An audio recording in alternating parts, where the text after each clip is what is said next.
Dober večer. Tudi leto 2022 bo za slovensko gospodarstvo zelo zahtevno, saj se težave iz zadnjih 2 let nadaljujejo, od pandemije covida, pretrganih dobavnih verig ter rasti cen surovin in energentov. Po globokem upadu gospodarske aktivnosti leta 2020 je prišlo lani do presenetljivo visokega odboja, v Sloveniji celo do drugega največjega skoka rasti v zgodovini Slovenije. Gospodarska rast naj bi bila lani okoli 6,5% in naj bi precej presegla celo tisto pred epidemijo. Leto je zaznamovala tudi rekordno nizka brezposelnost. V gospodarstvu se tako prepletajo optimizem, zaskrbljenost in negotovost. V lanskem letu, ki se je zaključilo, je bilo za gradbeništvo kar uspešno. Podobno pričakujemo, ali pa še večjo rast pričakujemo v letu 2022, saj imamo pred sabo nekaj zelo ključnih projektov na infrastrukturi, tako v Sloveniji kot na Hrvaškem. Veseljem lahko povem, da smo leto zaključili pozitivno, 2021, in da z dobrimi obeti za strategijo rasti stopamo v leto 2022 in tudi osnova, to pomeni že podpisane, posli so bistveno boljši kot bistveno obdobje lani. Sigurno je nekaj dejavnikov trenutno prisotnih na trgu, ki vnašajo v letu 2022 veliko negotovosti. Vse projekti kar zamikajo, se pravi, investitorji so res postali previdni. Tako da jaz predvidevam, da kakih 6 mesecev bo še nekje taka situacija, potem pa ali se bo izboljšala ali bo pa dosti slabša in bo pač sledila gospodarska kriza. O trenutnih razmerah in izzivih v letu 2022 pa z gostoma nocoj sta z nami ekonomist dr. Mojmir Mrak in predsednik Gospodarske zbornice Slovenije Tibor Šimonka. Pozdravljena. Večer. Pred začetkom pogovora pa poglejmo še prispevek kolegice Darje Zupan. Za vse naše sogovornike so največja težava motnje v dobavnih verigah in podražitve surovin in energentov. Moramo vedeti, da je gorivo za 40% se podražilo, napovedano si 3-kratni dvigi cen električne energije. Imamo to pričakovano rast plač. Moram reči, da v svoji 20-letni poslovni poti v bistvu še nikoli nisem doživel tako skokovitih ali pa tako visokih skokov surovin kot v lanskem letu. GMO-free soja, ki jo uporabljamo v proizvodnji krmil za piščance, podražila za, mislim, do 100%. Praktično v podjetju mislim, da nimamo niti enega materijala, ki se nam ni v lanskem letu podražil. Določene materijale zakupljamo že za leto oziroma celo 2 leti vnaprej, kajti dobavni roki so se ponekod tudi povečali do 10-krat, hkrati pa tudi cena od 5 do 10-krat ali več. Gradbeništvo v Sloveniji dela s polno paro, gradi se vse, od železnic do stanovanj. Začela se je gradnja številnih državnih projektov, kot sta drugi tir in tretja razvojna os. Ta moment so sigurno največji projekti državni, kar je tudi logično, izgradnja infrastrukture za potrebe železnic, za potrebe cest, pristanišča Luke Koper je gotovo ta trenutek največja. Obetamo se tudi na energetskem področju zelo velike projekte. Kaj pa volilno leto se v gradbeništvu že čuti? Letos je super volilno leto, ponavadi so bile lokalne volitve za gradbince tiste, kjer se je na hitro asfaltiralo in se je pač na ta način nekako poboljšalo proizvodnjo asfalta. Gotovo vendar je tega efekta bistveno manj, kot je bilo v preteklosti. Težava v gradbeništvu je še vedno pomanjkanje kadrov, pa ne le navadnih gradbenih delavcev. Moramo vedeti, da se bo v 10 letih upokojilo preko 2000 pooblaščenih oziroma vodij del, gradbenih inženirjev. Pandemija na gradbeništvo ni posebej vplivala, zadovoljni so tudi z ukrepi države. Za gradbeništvo mislim, da so bili vsi ukrepi zelo ustrezni. Moramo vedeti, da tudi v najhujših epidemijah se vlada ni odločila za zapiranje gradbišč, da smo lahko gradbinci normalno delali. Tudi v živilsko-predelovalni panogi so zaradi podražitev surovin čedalje bolj zaskrbljeni. Iz nekaterih podjetij prihajajo alarmantna svarila, ali podražitev hrane ali ustavitev proizvodnje. Smo nekaj že prenesli na končne cene naših izdelkov, ker pač drugače to z nekimi notranjimi rezervami pač tega več ni bilo mogoče izravnati. Pričakovati je še nadaljne 10 do 15% podražitve hrane. Skrbi jih, ker se cene energentov in surovin še vedno ne umirjajo. Potem imamo seveda tudi višanje minimalne plače. Brez vladnih ukrepov bi bilo vse še teže. Seveda se je tudi pri nas poznalo te zaprtje gostinsko-turističnega dela. V informacijsko-komunikacijski panogi stavijo na digitalizacijo in avtomatizacijo industrije, ki temelji predvsem na povezljivosti 5G. Mora biti bolj zanesljiva in omogočati specifične funkcije, aplikacije, ki so pomembne za povezljivost vseh elementov celega ekosistema, in zato se bo implementacija teh rešitev šele začela. In prav to povezljivost z lastnim omrežjem 5G predstavljajo v posebnem demonstracijskem centru, kjer lahko vidimo različne rešitve za različne industrije, na primer z omrežjem povezano vse na železniški postaji. Od sistema obveščanja potnikov, videonadzornega sistema, videoanalitičnega sistema, sistema za kontrolo dostopa tako potnikov kot zaposlenih. In vse te komunikacije potekajo recimo na železniški postaji prek nekega tega žičnega omrežja. Čim se oddaljimo recimo od železniške postaje, že potrebujemo dodatno omrežje. In 5G oziroma podobna omrežja, ki to ponujajo, so idealna rešitev. Tudi oni imajo velike težave s pridobivanjem kadrov. In po drugi strani odhajajo v tujino, kajti dobivajo bistveno boljše pogoje, in zato jih je to težko zadržati. Nekatera podjetja pa si veliko obetajo tudi od prihajajočih volitev. Upam in moja želja je, da bomo dobili vlado, katera bo stabilna, katera bo več let trajala, katera bo svoje konkretne cilje tudi uresničila. Najboljša stvar, ki se nam lahko zgodi po volitvah, je, da ena ali druga stran dobi zadostno večino, da hitro oblikuje zelo stabilno vlado s široko podporo, in to bo najboljša novica po volitvah za gospodarstvo. Stabilna vlada, najboljša novica za gospodarstvo. Kaj menite o pravkar slišanem? Kakšen bi lahko bil vpliv trojnih volitev v letošnjem letu na okrevanje gospodarstva? No, sigurno so volitve nek dogodek, ki se dogaja vsake 4 leta, če je stvar kako toliko normalna, in jasno je, neka stabilnost, ki jo volitve pač prinesejo za naslednje obdobje, je sigurno zelo dobra, ne? In tako da ja, jaz se strinjam s tem, kar je bilo rečeno, ne? Stabilna vlada je zelo pomembna za stabilnost gospodarstva. Gospod Šimonka, tudi vi? Ja, prav gotovo si vsakdo želi stabilne vlade, ampak kot vemo, če je stabilno poslovno okolje že nekaj časa, potem tudi neka relativno kratka nestabilnost ne povzroča večjih težav. Če pa so seveda ob tem še taki dogodki, kot so pandemije, to, kar se z energenti dogaja, seveda pa potrebuješ vlado, ki bo seveda učinkovito ukrepala, ko je treba. Začnimo s pandemijo. Kako velik problem je naglo širjenje omikrona za slovensko gospodarstvo? Ali že imate težave s pridobivanjem zdravih delavcev? Ja, kot izgleda smo, ampak to je na prvi pogled slika, do sedaj kar dobro se spopadali s pandemijo. Slovensko gospodarstvo je relativno dobro išlo iz tega do sedaj. To, kar se zdaj dogaja, in ne vemo, kakšna bo eksponencialna rast omikrona in kaj to pomeni pri odsotnosti zaposlenih z dela, ko bodo moteni proizvodno-poslovni procesi, seveda je pa velika neznanka. In tukaj obžalujem dejstvo, da je pač stopnja precepljenosti v državi taka, kot je, in nekatere druge države, ki so nam konkurenčne, ki so zdaj v mnogo hujši situaciji z omikronom kot Slovenija, kamor šele prihaja ta vala, bodo morda takrat, ko bi bilo treba že ven iz tega, mimo pa sred največjega vala. To pač ne bo dobro. Zdaj torej omikron še ne povzroča hujših težav. Zagovarjate obvezno cepljenje starejših od 50 let. Prav zato se je včeraj odločila italijanska vlada. Nekatera podjetja kot Google pa celo napovedujejo, da bodo začeli odpuščati necepljene delavce.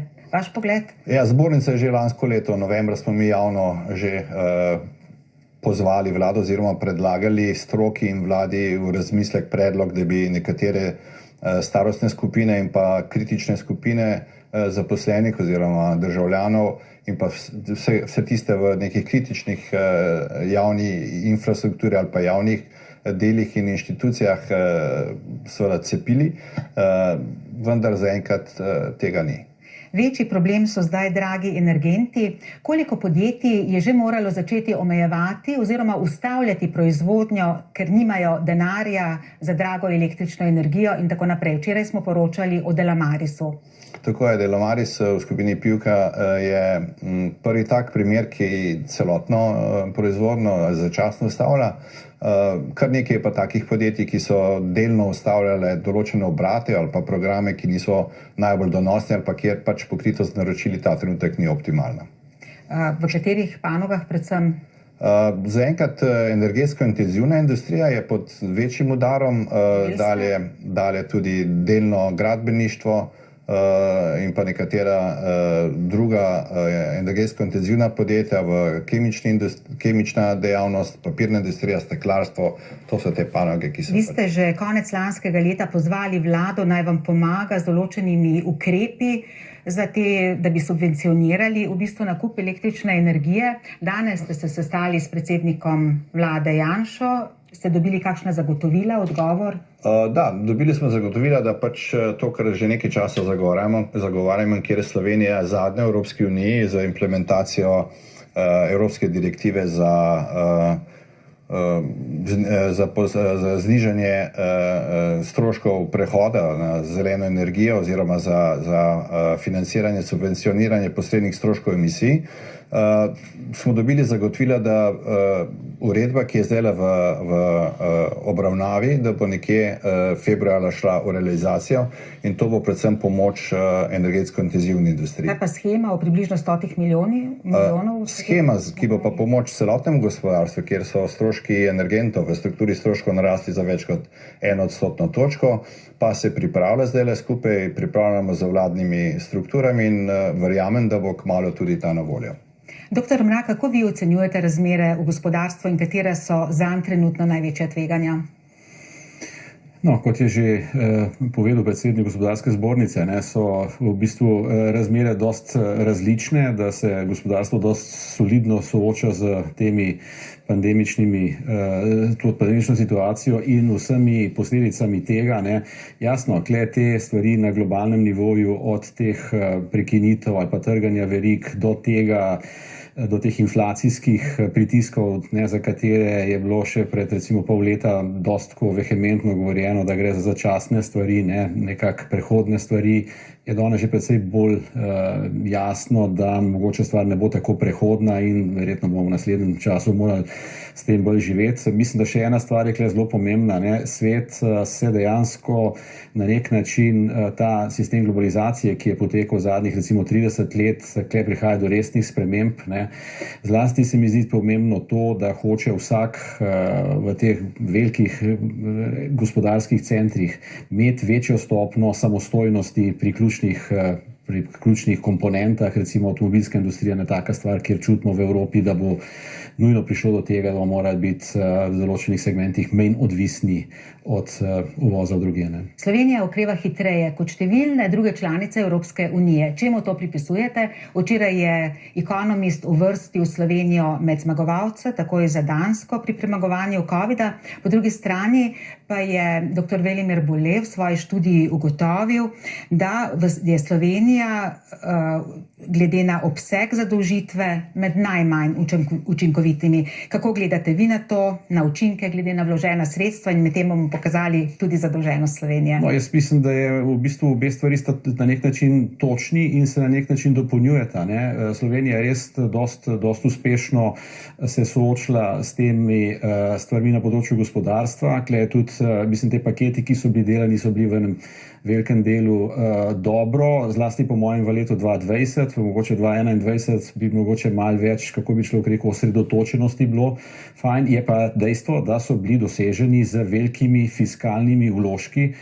In jaz se zelo strinjam, ker sem to že sam govoril pred časom, da v bistvu ta dobre gospodarske rezultate smo dosegli z dost velikim fiskalnim efektom in ta odnos tega bomo v naslednjih letih videli, da ni bil ravno najbolj dober. Slovensko gospodarstvo je zelo izvozno naravnano. Pokazali bomo, kakšne so napovedi gospodarske rasti za najpomembnejše gospodarske partnerice Slovenije. Kaj pomenijo te napovedi, ki so v nekaterih državah sicer nekoliko slabše kot v Sloveniji, ampak generalno so pa visoke? Ja, jaz mislim, da letošnje leto bo še po vseh teh napovedih dost solidno, ker tudi na področju teh makroekonomskih politik ne bo večjih sprememb. Monetarna politika bo še vedno ostala bolj ali manj na tej liniji. Evropska centralna banka je zdaj že bolj ali manj jasno, da bo nekako sledila drugim centralnim bankam, ki bodo že letos, pa že povečujejo obrestne mere, pri nas tega še ne bo. In pa tudi, bi rekel, ta fiskalni odpustek bo v letošnjem letu še veljal. Mi smo zdaj v procesu formiranja novih fiskalnih pravil, tako da jaz mislim, da malo bolj resen test bo prišel naslednje leto. Zdaj pa je, vsaj kar se tiče makroekonomske politike, še na nek način čas uživanja. Kako pomembna pa je inflacija, tudi pokazali bomo, kako se je povečala. Decembrska je bila na letni ravni kar 4,9%.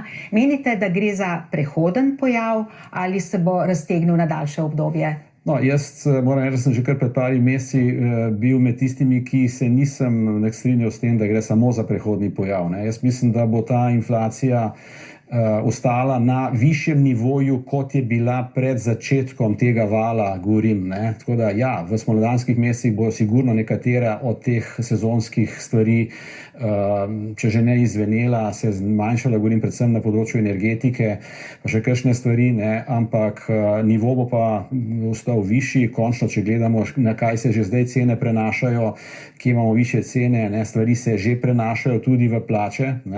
In to so stvari, ki kažejo na to, da bomo živeli za nekaj višjo inflacijo kot v preteklosti. To pa jasno pomeni tudi pri zadolževanju in pri drugih stvarih novo makrookolje. To pa čutite tudi že v gospodarstvu, pogajati se boste morali za plače, ker inflacija tudi pritiska na plače. Lansko leto pa je bilo rekordno tudi na kapitalskih trgih. Zaradi inflacije, nizkih obrestnih mer in ležarin se čedalje hitreje povečujejo tudi naložbe v različne sklade.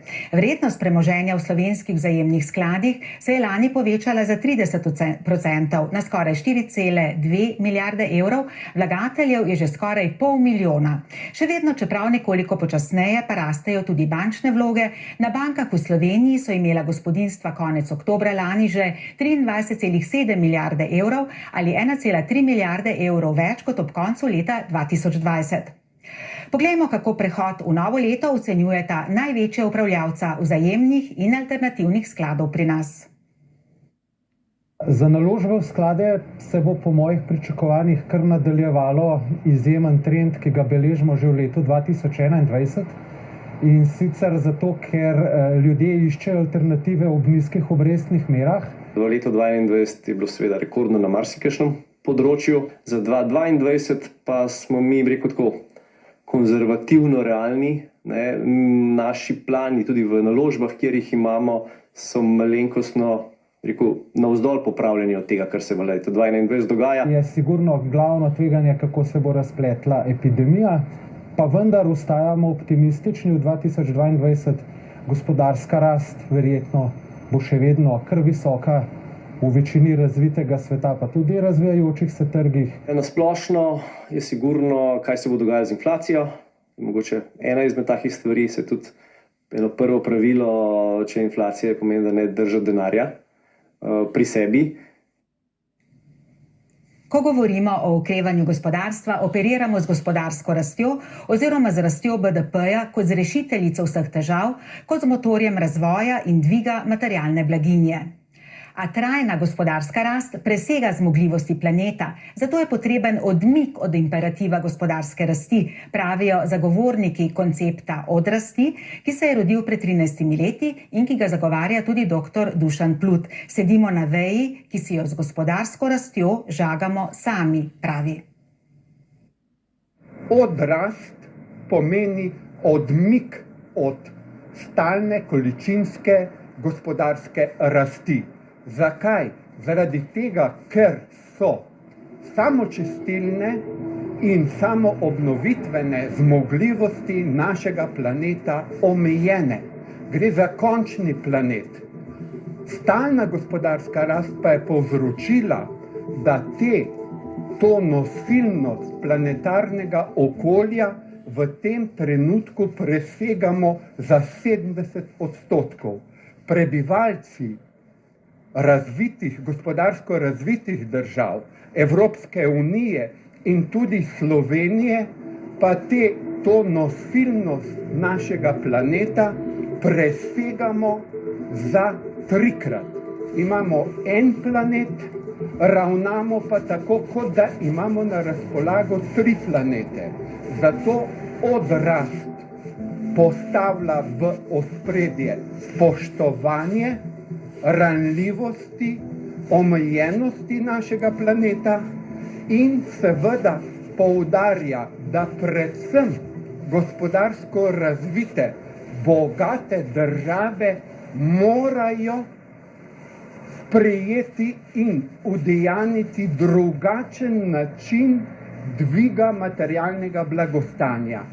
In to pomeni, da moramo hkrati zmanjševati porabo naravnih virov, se prilagajati samočistilnim sposobnostim in na drugi strani postopoma razvijati drugačno gospodarstvo, ki bo v ospredje postavilo dvig, ne dvig BDP-ja, ampak dvig kvalitete okolja.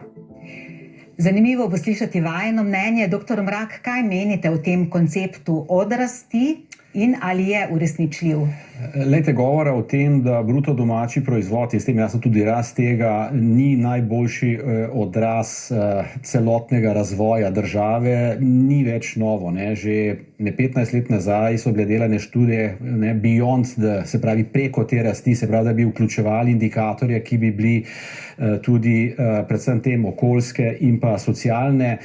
Ja, jaz se strinjam, da BDP ni perfekten merilec tega, ampak zaenkrat boljšega, integralnega nimamo. Je pa res, da bolj ko bomo se bližali tem mejam, kar je rekel dr. Plut, da smo že preko tega, bolj bo jasno, da samo gospodarsko rastjo planeta ne bomo rešili in ja, bomo morali iti v to. Tudi ta zeleni program, v katerega gremo, je na tej liniji, sam boste videli, to bo v bistvu na nekaterih področjih nižalo gospodarsko rast. In kakšne bodo potem posledice? Zagovorniki odrasti pravijo, da če bi vsi živeli tako kot mi v Sloveniji, da bi porabili toliko virov in tako onesnaževali okolje, da bi potrebovali 3 planete. Vi v gospodarstvu se tega zavedate, treba je začeti od spodaj navzgor, kot pravijo. Kako gledate na ta koncept? Ja, vse težko, da se človek ne strinja s tem, kar je dr. Mrak povedal, pa tudi delno, kar je dr. Plut govoril. Da je treba vedeti, da je rast oziroma bruto domači proizvod kot zaenkrat najmanj slab kriterij ali pokazovatelj, je nekaj, kar poganja. In potem smo mi v preteklosti, lahko rečemo, preveč trošili, preveč pojedli, se zadolževali in seveda brez rasti tega ni moč na nek način spraviti v skladnost. Torej, še nekaj časa rabimo, vendar pametno rast, pameten razvoj. Je pa jasno, da bodo nekatere panoge izumrle, da zanje ne bo prostora in da bodo dobile prednost tiste, ki bodo temeljile na krožnem gospodarstvu. Tako je, to je pa imperativ in mislim, da se naše gospodarstvo že kar dobro zaveda tega in smo med najbolj uspešnimi v Evropi v tem pogledu. Zdaj pa prosim samo še en stavek. Kakšno bo leto 2022 in kakšno bo 2023 še hujše? Leto 2022 bo zelo dobro. Ja, jaz mislim, da bo mogoče ne tako dobro kot 2021, ampak še vedno zelo solidno. 2023 bo pa bolj, po mojem, bolj problematično. Ker? Zaradi tega, ker se bodo dejansko stvari menjale na področju makroekonomije, to je definitivno, in to bo jasno, kaj bo z inflacijo, tako da 2023 bo precej bolj zanimivo v tem smislu. Najlepša hvala obema, da sta bila gosta v točki preloma. To je tudi vse za nocoj. Hvala, da ste bili z nami in lep večer še naprej.